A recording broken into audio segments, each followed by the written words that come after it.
Good morning. Happy Easter. Easter, as we understand it and celebrate it here at Unitarian Universalist Congregation, Easter is for everyone. Whatever faith, tradition, or philosophy you might embrace, our Easter tradition, our Easter celebration is for you as much as it is for anyone. Here it is the celebration of life and love's renewal, and this is something that all people can celebrate. Last year, it was pretty hard. It was pretty hard to keep the spirit of Easter alive as we were entering the pandemic, and yet, even then, we found a way to celebrate Easter, although it's a blur, and I can't even remember how we did it. I just remember that we did. We did keep the flame of Easter alive, and how different it feels this year when we can now envision a time soon to come when we can begin to regather. How wonderful it's going to be. And even though we are still apart on this Easter, how wonderful it is to be alive in this wondrous world on this beautiful spring day when love flows freely. And today we invite you to drink deeply of this love. Welcome.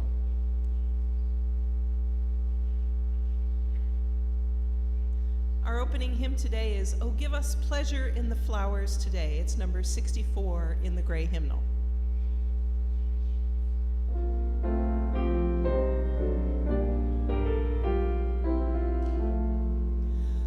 Oh, give us pleasure in the flowers today, and give us not to think so far away as the uncertain harvest keep us here.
Welcome, spring.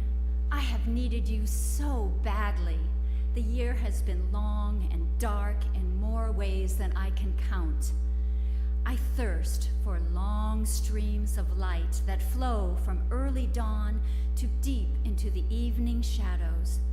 I delight at your festival of flowers, costumes of color that set my rods and cones on fire. Hyacinths, pansies, cyclamen, daffodils, ranunculus, tulips, primroses, camellias, forsythia, azaleas, purple, yellow, blue, salmon, white, orange, pink, magenta, red. And my nose is twitching with a scent of something so delightfully fragrant, it makes me sigh a smile. Ah, Daphne, sweet pink Daphne. To top it all off, a chorus of feathered singers has been flying overhead from southern climes to raise their families here with us. Robins, towhees, osprey, vultures, swallows, goldfinches, thrushes, and flickers. Thank you, spring, for inviting me to the dance of life and hope. I will come. Will you come too? Please join me in saying our affirmation. Love is our doctrine, compassion is our way. Here we seek to create a joyful home for free religious exploration, build a community of caring fellowship, nurture the hopes, and serve the needs of our world. Every Sunday, we light 3 chalices. O flames, spark our spirits, kindle our kindness, light our love. The first chalice is for this congregation, the Unitarian Universalist Congregation of Salem. We light our second chalice for our partner church in Simonfalva, Transylvania, Romania. And our third chalice is for our children and youth in religious education and all around the world. Let us sing the flame into life.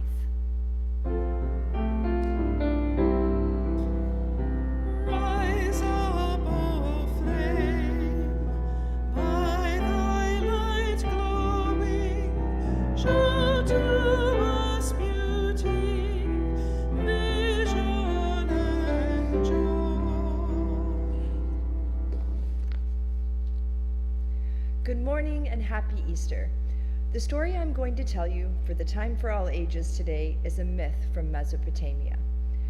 What's that they say? If I had more time, I would have picked a shorter one. Well, that may be true, but I have been busy preparing for the Easter gathering today after church this week. But this story is a good one for Easter because it helps us to learn that there were many stories about death, entering the underworld, and being reborn 3 days later that predated the story of Jesus. And the story of Iona is one of the oldest ones we currently have on record. This version is a retelling found on tamewild.com, Iona's descent into the underworld. The first time this story was told, it was written in poetry, on terracotta tablets thousands of years ago. Its timeless wisdom and unending heartbreak have thrived over centuries of retellings, and today we tell this tale once more. Our story begins with Iona, one of the most popular Mesopotamian deities. She was a goddess, and she also had a sister named Ereshkigal, who was goddess of the dead and the underworld. And together, the two sisters embodied a great polarity, with Iona known as the Queen of Heaven and Ereshkigal, the Queen of the Underworld. Now, nothing is really known of the sisters' relationship before this pivotal moment in time, before Ereshkigal's husband, the Bull of Heaven, was slaughtered, and our poor queen of the dead became a deeply grieving widow, whose cries were so loud that they pierced through the underworld and into the realms of heaven. And it was with these very cries that our story begins, for it was by hearing these cries that Iona decided she must descend into the underworld to comfort her widowed sister. But journeying into the underworld was not like visiting another country. No, the underworld was a place from which nobody returned.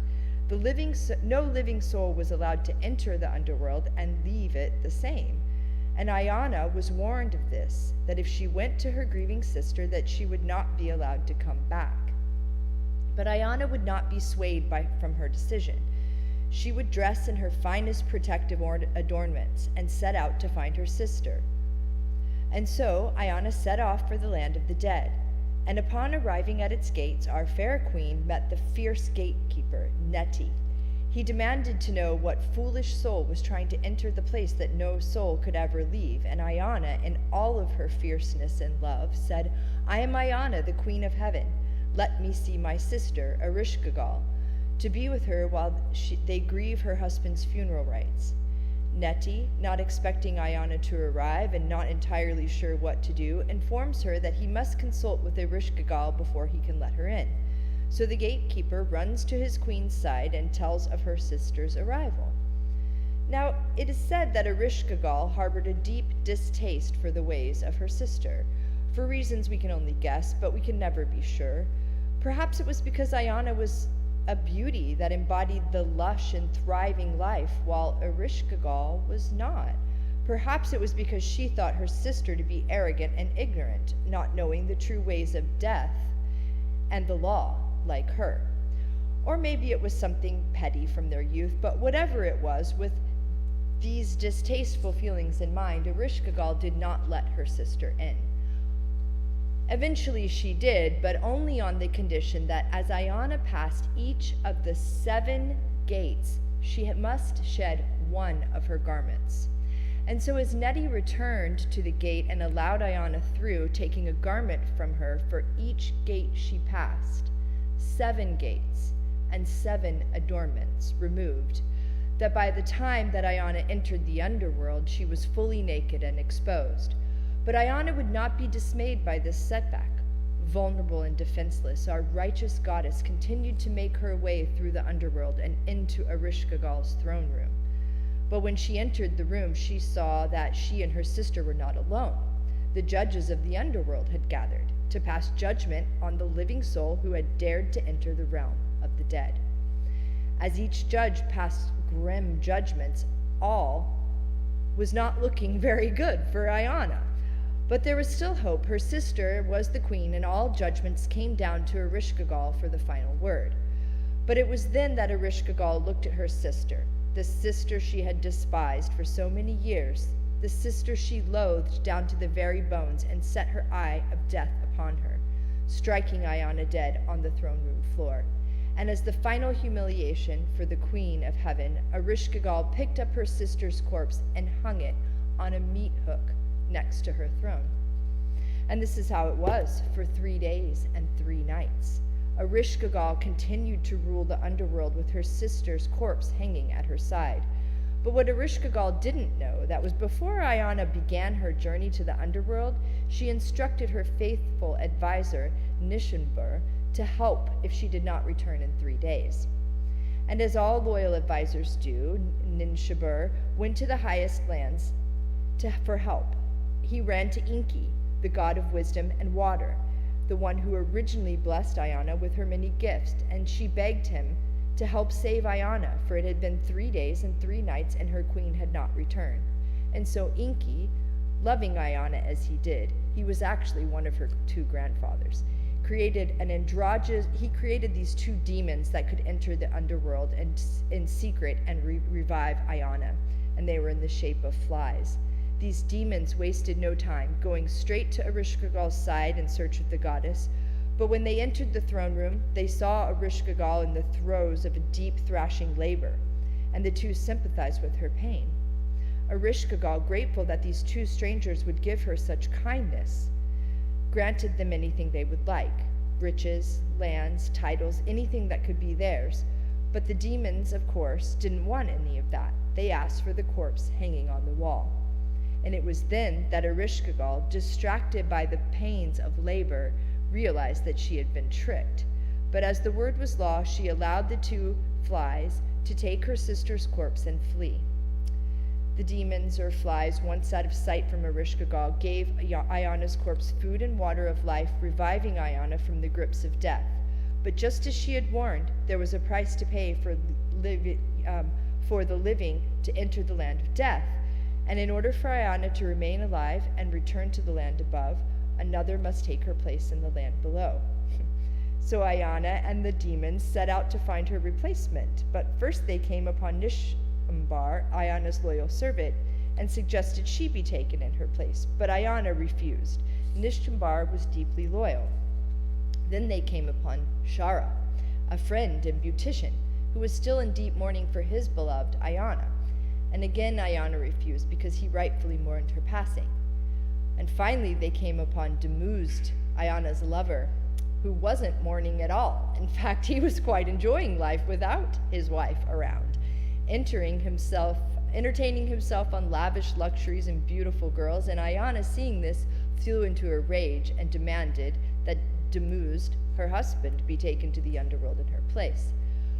But all did not end so simply.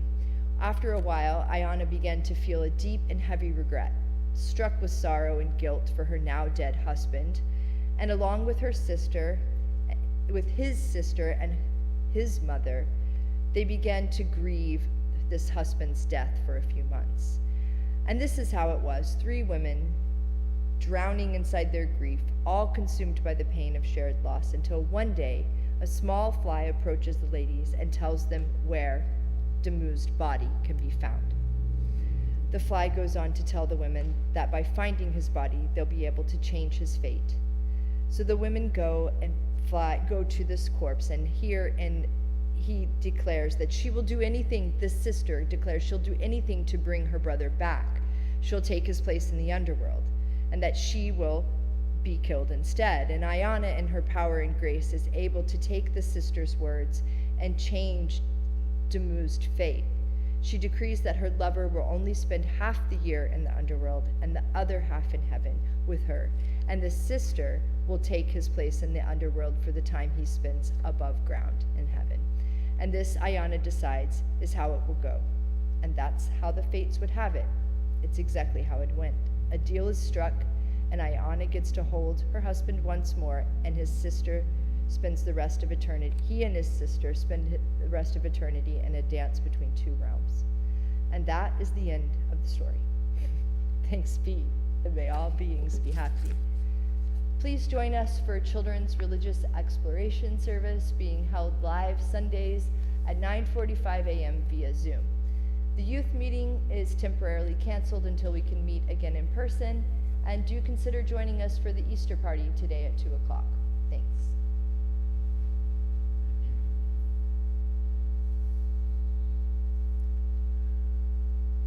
Take a moment now, if you will, to settle into this place, this moment in time, on this beautiful Easter Sunday. On this Easter Sunday, we cast our mind around and our eyes around, that we might be aware of those whose pain and sorrow separates them from feelings of joy. Let us be aware of those who are maligned, marginalized, and separated from the love of others. Let us be aware of those whose perpetual feelings of anger and hatred and fear separates them from others. Let us be aware of all who are trapped in such tombs of suffering and despair. May we resolve to help roll away the heavy stones that imprison all our souls in the many tombs that separate us from one another.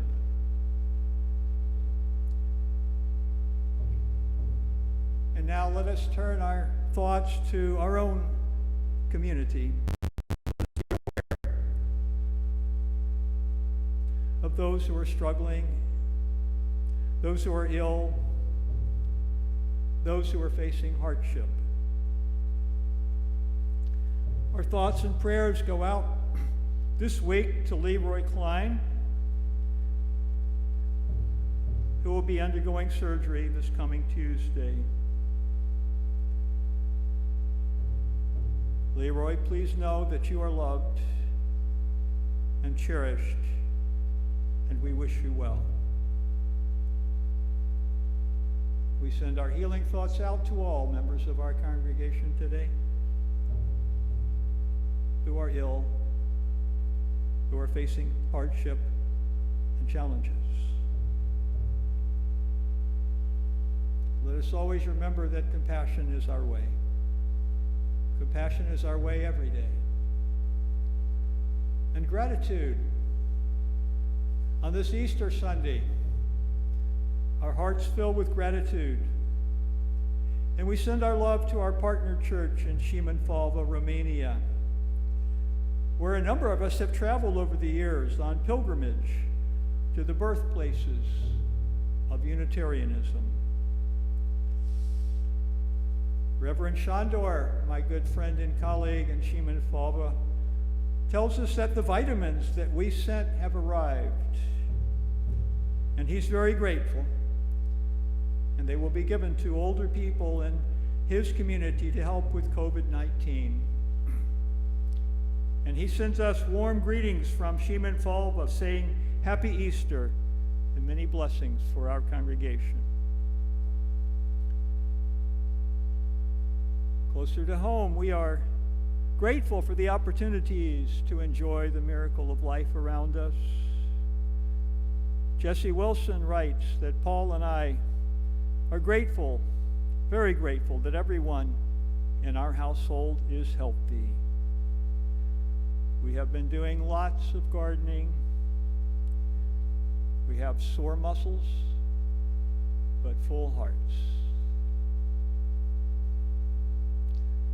Our hearts are full of gratitude for the many blessings in our lives. Compassion and gratitude are our way.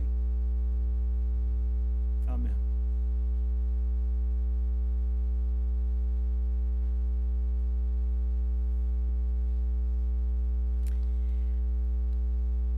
One way that you can stay connected to the people in UUCS is to share your joys and concerns. Please follow the instructions on the slide to access the link for what's on your mind.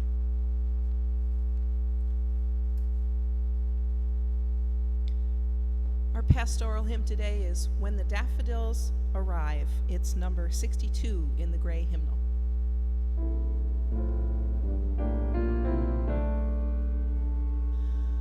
When the daffodils arrive in the Easter of the year, and the Spirit starts to thrive, let the heart beat free and clear. When the pussy willows bloom in the springing of the year, let the heart find loving room, spread their welcome far and near. When the sweet rain showers come in the greening of the year, birds will sing and bees will hum.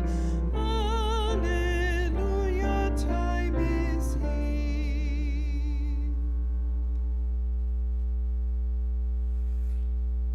An Easter bonnet, white gloves, and a new dress for me, for my brothers, jackets and ties.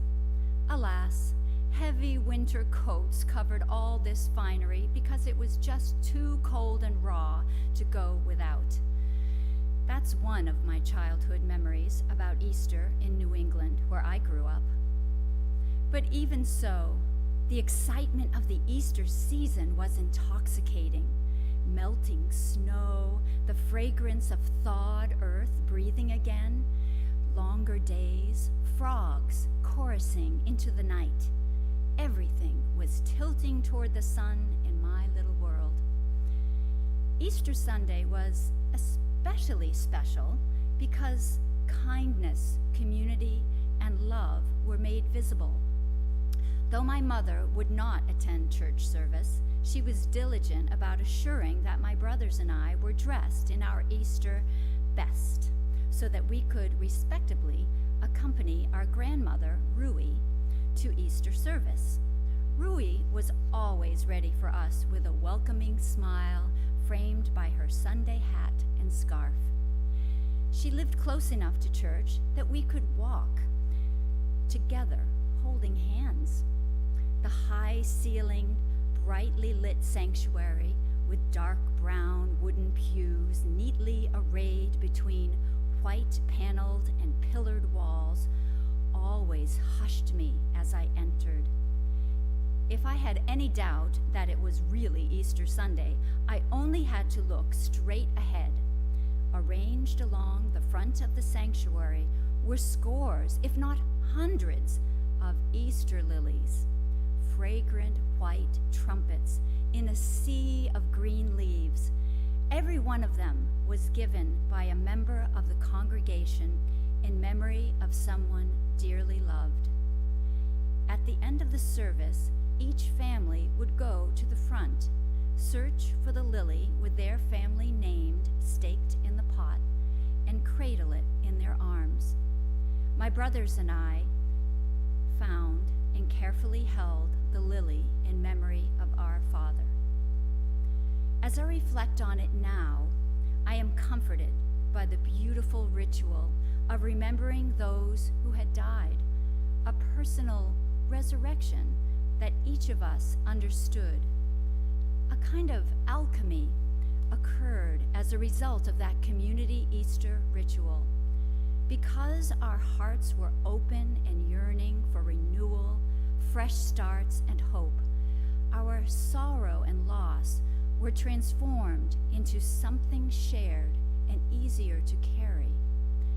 After the service, everyone greeted each other warmly.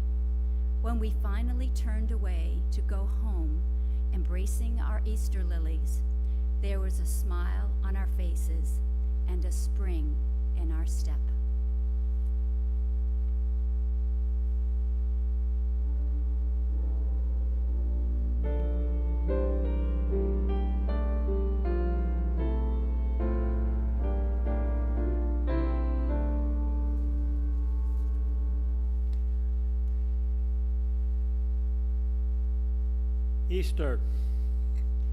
Easter experience. I have a lot of wonderful memories myself, Barbara. Thank you for sharing that one with us. If you want to get back to the original story of this Easter, if you want to learn about Jesus, the obvious place to begin is with the earliest extant accounts of his life and ministry. I'm talking about the biblical Gospels of Matthew, Mark, and Luke. The fourth gospel, John, was composed later in the 2nd century, as were the so-called Gnostic Gospels that only were discovered in 1945.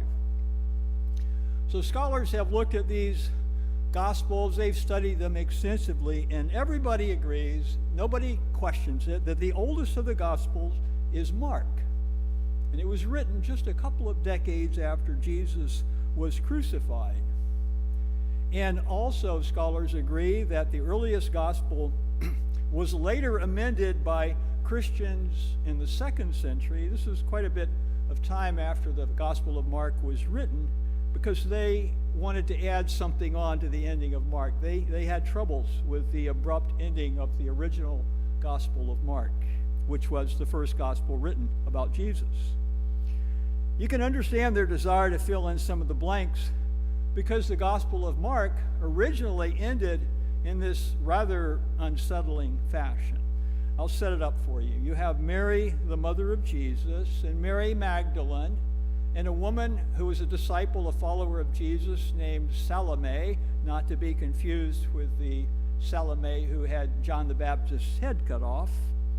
And these three women, have come to anoint Jesus' crucified body and complete the rites of burial. And they get there, surprise.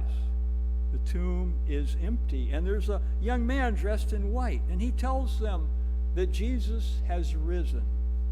And here is the last word in the original Gospel of Mark, the last phrases. And they went out and fled from the tomb, for trembling and astonishment had come upon them, and they said nothing to anyone, for they were afraid. That was it.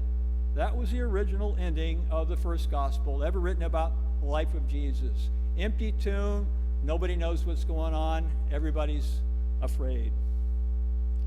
Later, as I noted, second century Christians added a new section to this gospel to depict post-crucifixion sightings of Jesus, just as you find in the other three gospels. So it took the early Christians some time to create a more definitive narrative that would satisfy the spiritual yearnings of the followers. It didn't happen overnight. And an empty tomb, it just wasn't going to cut it for them. You know, it takes some time to make sense of death, not that you can ever really wrap your mind around it.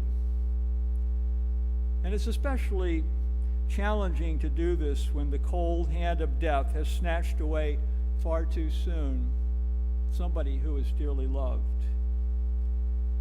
Does this mean I'm saying that the resurrection stories in the Gospels, they're wishful thinking on the part of his followers? Not exactly. Here I'm only claiming not to know what I don't know and to offer my personal view, never purporting to speak for all Unitarian Universalists, but all the evidence I know tells me that once death claims a body, there is no undoing that natural fact.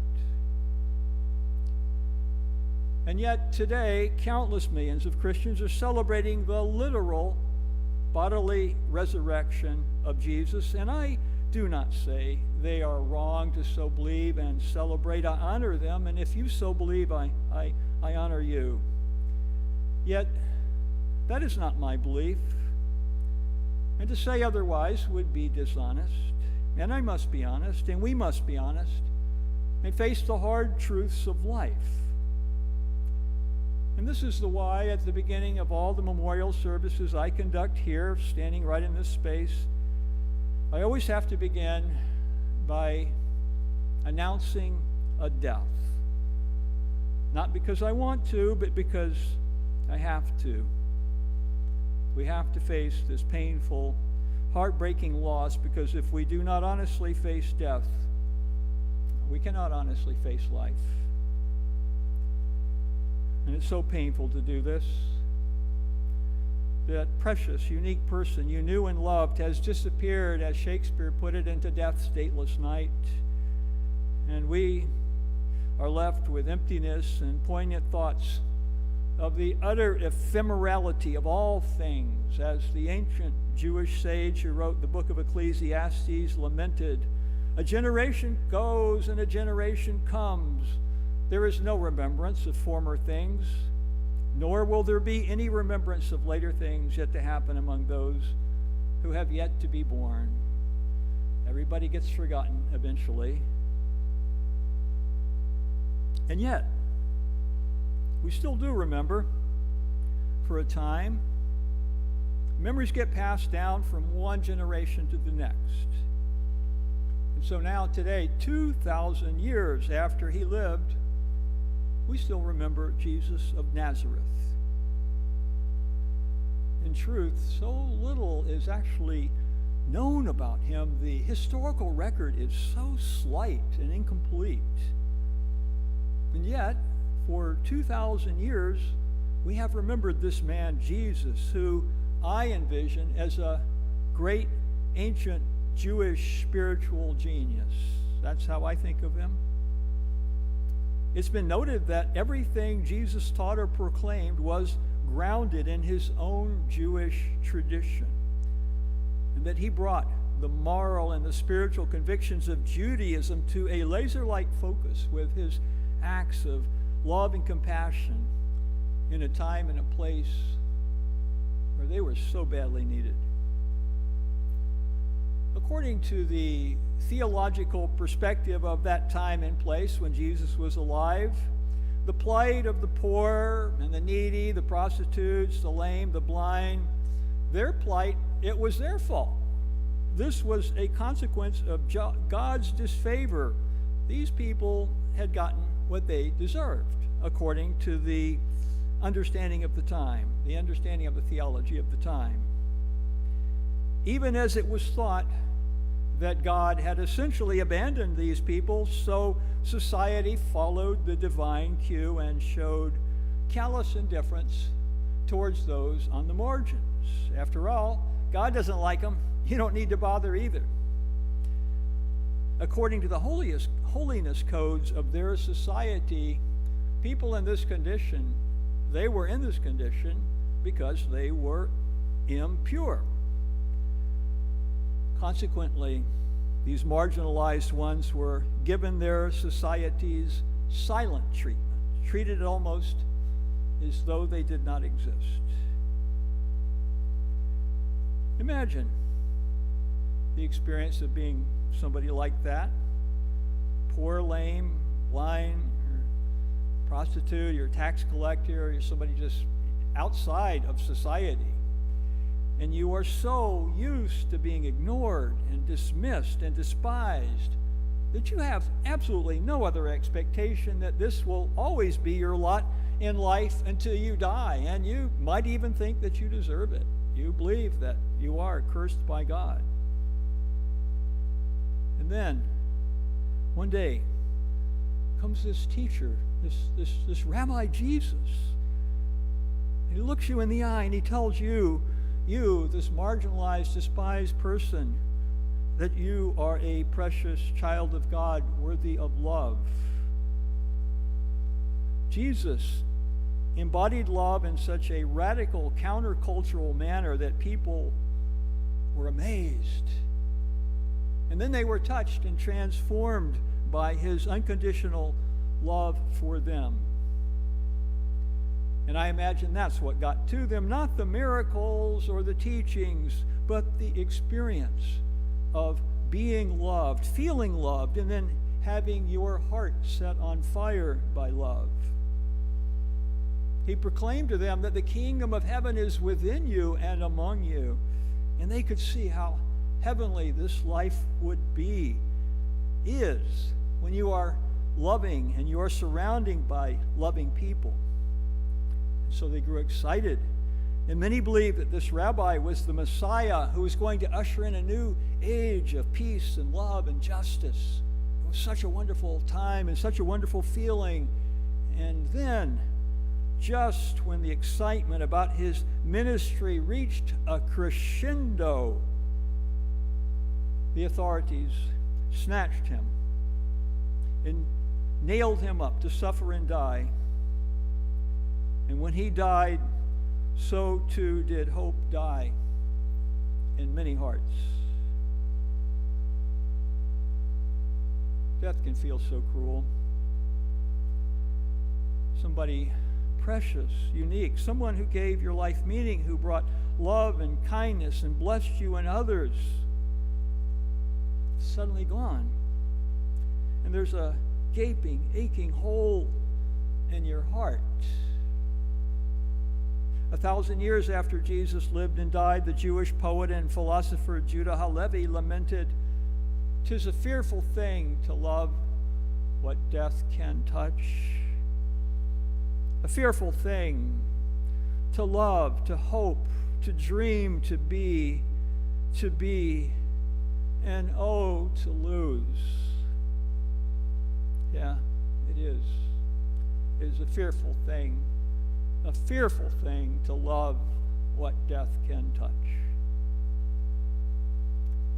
As Lily talked to us earlier about this phenomena, in ancient times, something fascinating happened when they pondered upon the mystery of death, beginning at least 7,000 years ago, 5,000 years before Jesus was alive. The mythical narrative of gods who die, go to the underworld, and then are brought back to life, to this world. It took root in the ancient Sumerian civilization. And this long, rich, mythical tradition shaped the spiritual perspective of Jesus and his followers and many others in the ancient world. And so it was natural for them to envision that this great soul, Jesus, with his God-sized love in his heart, would also resurrect and reappear to them. Regardless of whether or not you believe in the literal resurrection of Jesus or not, it's a form of modern arrogance to dismiss ancient myths as mere fabrications. Scholar of myths Joseph Campbell notes that myths are facts of the mind. Myths are facts of the mind made manifest in a fiction of matter, which is to say that myths reveal spiritual, psychological truth in the language of dreams and images that come from deep within the human psyche. And it points us to something great that transcends the seeming finality of death. I wonder what happens to us when we die. I know we all do wonder that. Unitarian Universalist beliefs are all over the map because we are a theologically diverse faith community. Some will say that the deceased only lives on in our memories. Some will say that we have individual souls that continue after physical death, and some say that death is more like an individual drop of water returning to and merging with the great oceanic source of all being. My own intimations tell me that there is more, something wondrous beyond our understanding or imagining. But I see through a glass darkly, and I could not say more. And finally, it's a mystery. But this I do know. When somebody has lived a rich, full life and has loved and sacrificed themselves to bless the world, then this love does not die when they die. This love touches and transforms us, and it is alive in us.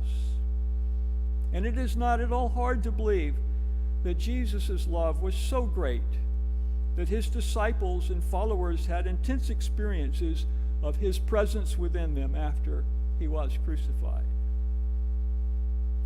Long ago, that was their Easter experience. As for me, Easter says to me, behold, behold the great mystery of life and death and love eternal, and be amazed by that which transcends our understanding and connects us to one another. Be amazed, be joyful, because it is really good. It is. Happy Easter, everyone. Will you join me for a brief period of reflection? As we think about our lives on this Easter day, let us remember those who came before us, who planted the seeds of love in our hearts, seeds which have grown.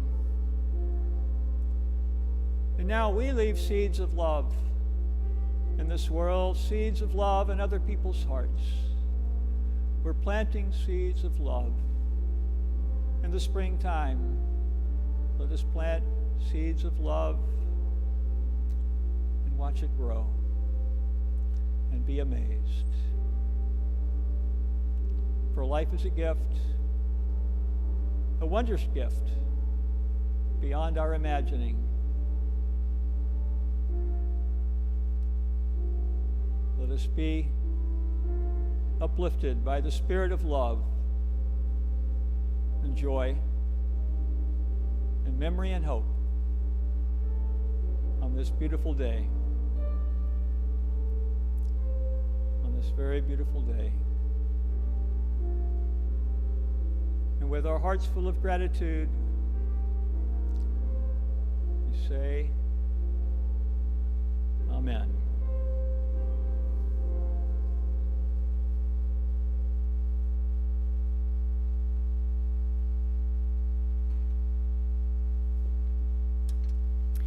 We support UUCS through our pledges, time, and connections with one another. We also support the Salem community through donations to the Marion Pope Food Share.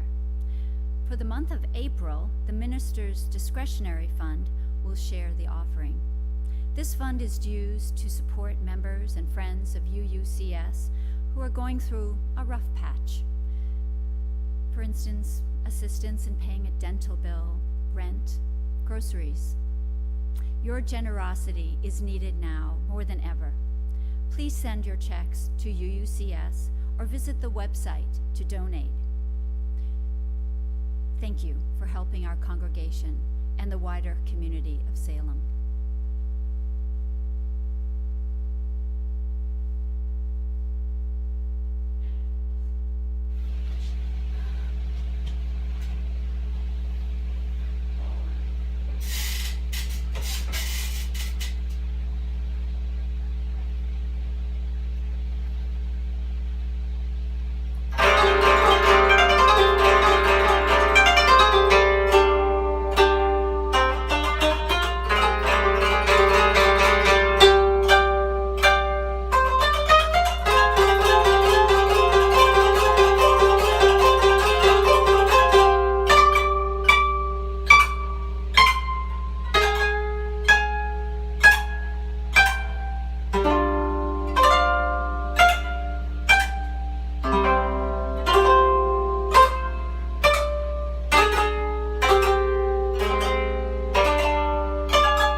our chalices, we transfer the flame to the social justice lantern as a symbolic reminder of the light and integrity we aspire to carry in our daily lives.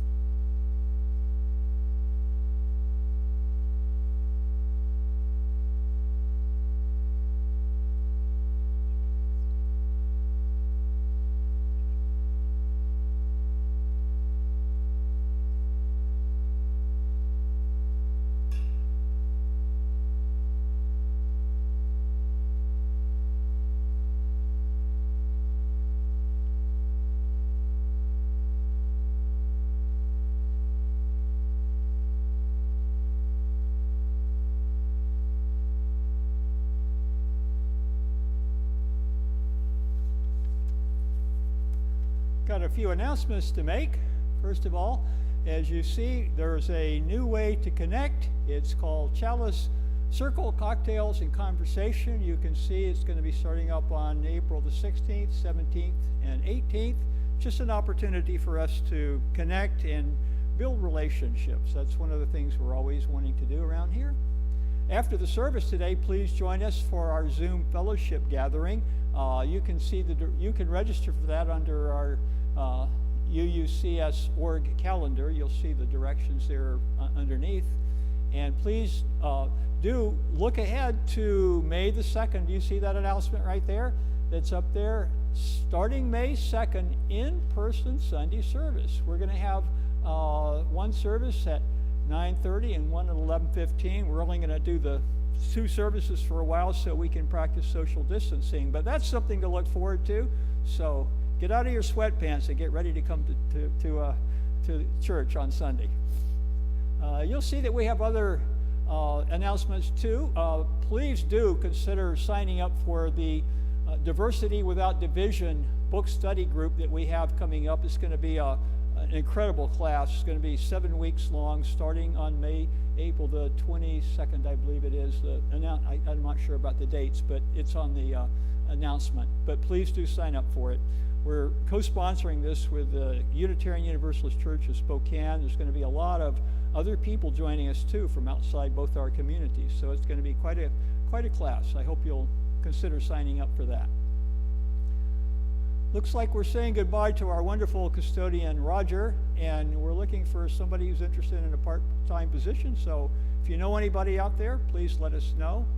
And I hope to see some of you for the social distance Easter egg hunt just a few minutes, well, a couple hours from now, 2 to 3:30 p.m. right here at UUCS. We'll have some candy for you if you come. Hope to see you here. Thank you. Our closing hymn today is Lo, the Earth Awakes Again. It's number 61 in the gray hymnal.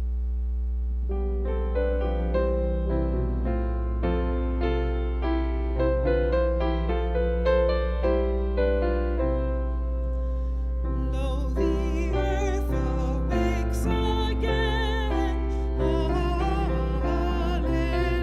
Hallelujah. From the winter's bond and pain. Hallelujah. Bring we life and flower and spray. Hallelujah. To adorn this happy day. Hallelujah.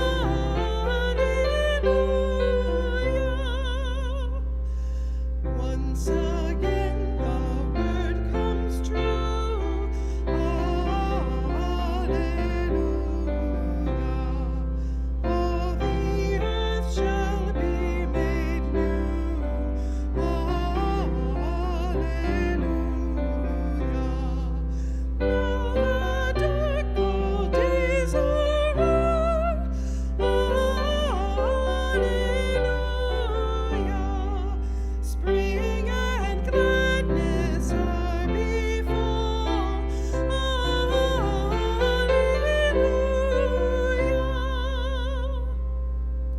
Change then mourning into praise. Hallelujah. And for dirges and